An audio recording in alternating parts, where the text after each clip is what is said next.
whenever you consider the aspects of almost any type of law, you have to look at a couple things. Is there a disparate impact?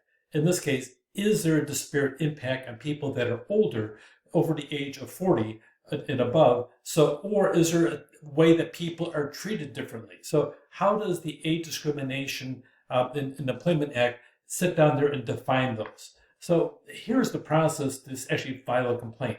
Employee may file a complaint using the internal grievance procedure.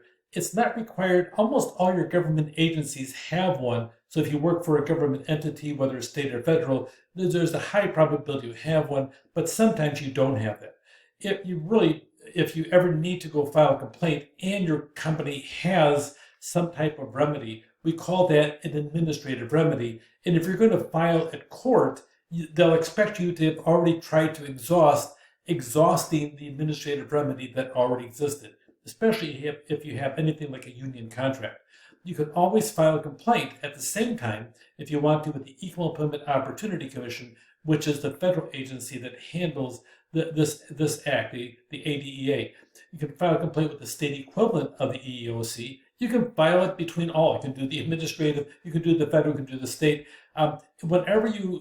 Before you go into court, though, the court is going to be looking in a federal court for a right to sue letter. Now, the right to sue letter doesn't mean that you have to go sue. What it means is, okay, I have exhausted the administrative remedy that is here for this particular act, the ADEA, and I filed formally a complaint with the EEOC. The EEOC has looked at my complaint, they came out, they examined it, and they felt that there wasn't enough information in this type of complaint for them to take formal action. So you know what? Here you go. We don't find any problems with this. Okay, so we're going to give you a right to sue letter.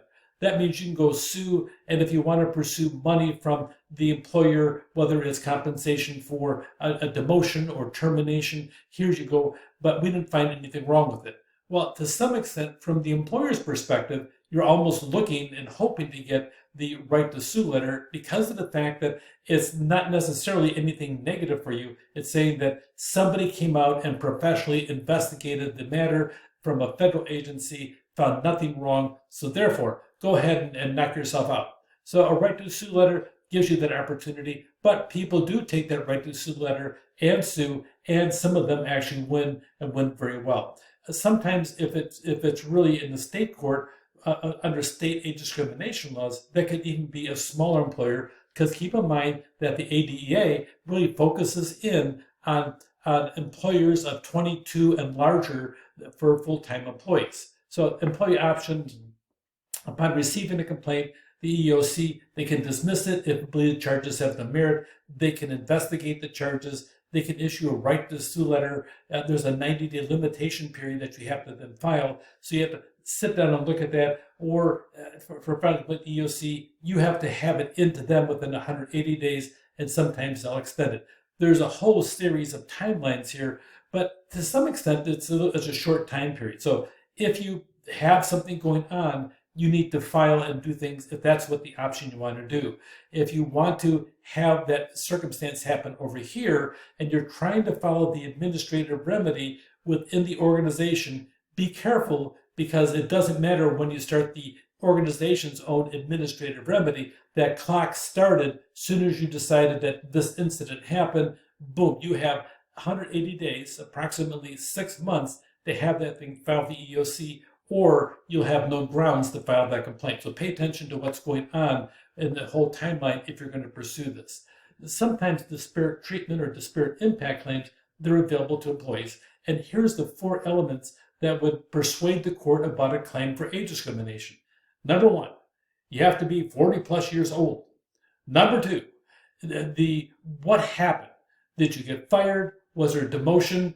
Number 3, are you qualified for the job? Either the job you currently have or a job you applied for a promotion for, or whether it's something that you applied for to obtain employment. Is there dissimilar treatment between a non-protected or younger employees versus somebody old? Okay, pay attention to some of the trigger words that are always in that aspect of it, and notice that you're paying attention to ads specifically about micro-targeting aspect of it. Is there something that's really out there?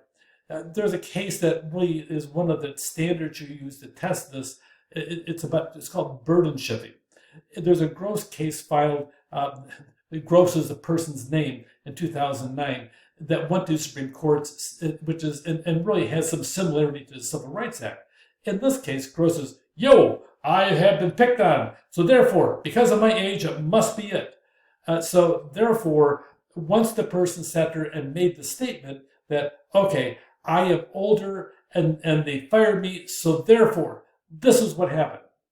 Well, we had a burden shifting that once you filed, keep in mind that in our country, everybody's innocent until proven guilty. At least that's the standard that we're supposed to go by. So with this, Gross filed, he says they've done this because I'm older. Well, the court then sat there and looked at this because of the fact that once he filed based upon age only, that the employer was responsible to prove that they didn't. That seemed to be a little bit different than the structure of our system says it's supposed to be, that we're innocent until proven guilty. So once it was shipped, also the whole shift happened where the employer had to prove, the court found that there's mixed motives in the case. So therefore, they had to do more than say, I'm old, they fired me, that must be the reason why. The person had to show that they had specific different actions involved. Remember, I mentioned previously that on this whole issue, there's kind of like a cloud going on and that things get fuzzy because we're all in a fog because there's multiple different steps that are involved here. So Gross versus FBL Financial Services, okay, there is no burden shifting anymore. The plaintiff has to prove age was an issue, but for this other factor over here. So you have the age, plus you have to look at other claims that could be there. Now, you could always sit down and still sue for retaliation, but the aspect of Gross has been difficult to apply. The Court of Appeals, since this decision in 2009, age may not be the only factor, but the primary factor. Okay, so you have to figure that. Okay, that makes sense. But even if it's the primary factor, it's not enough to win the case. You have to have some other thing to show in the evidence that there's some type of persuasion that there was discrimination based around age, but age by itself isn't there. So if they sat there that over here, here's an evaluation of this person versus this person. If there's a sales quota, the older person achieved the goals and a younger person didn't. So you have those kind of issues. It depends what it is. There's a mixed motive standard in this case that will really help focus in on that. So in the employer defenses, the best way to defend about it is a bona fide occupational qualification, a BFOQ. A lot of times the EOC has guidelines for employers. The age limits, you have to show it's reasonable. Let's focus in though on the fact is how many jobs are out there with a BFOQ?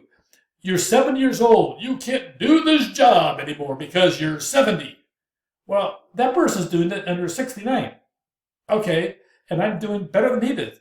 And that person's doing it, they're 40 years old, and I'm doing it better. Okay, so what is the threshold? Well, okay, if you're a police officer, if you're a firefighter, if you're a commercial airline pilot, I'm not certain, and much as I have a lot of respect for people that's 65 and older, the probability of somebody having a heart attack at 65 versus 40 is very different. I would prefer not to be on the plane being one of 300 passengers when the pilot may be 7 years old and has a heart attack. Okay, so there's a reasonableness about that aspect of it. I can kind of see the police officer and the fireman because of the fact that they're out there fighting in situations that can be highly dangerous. So it just depends what's out there. You look at the different aspects of health assessments, it is appropriate with the airlines as far as the courts are concerned, and so you have an BFOQ in that process.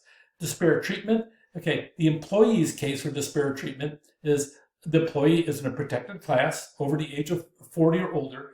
She or he was not hired, terminated, demoted, okay, so somebody else wasn't. The employee met the employer's legitimate expectations, and others were treated more favorably, and discrimination is but for factor in employer's decision. So figure out that are you being forced into retirement, okay, the employer's defenses with a bona fide occupational qualification. If you don't have that, then you better make certain that you have evidence disputing the but-for claim. Mandatory retirement.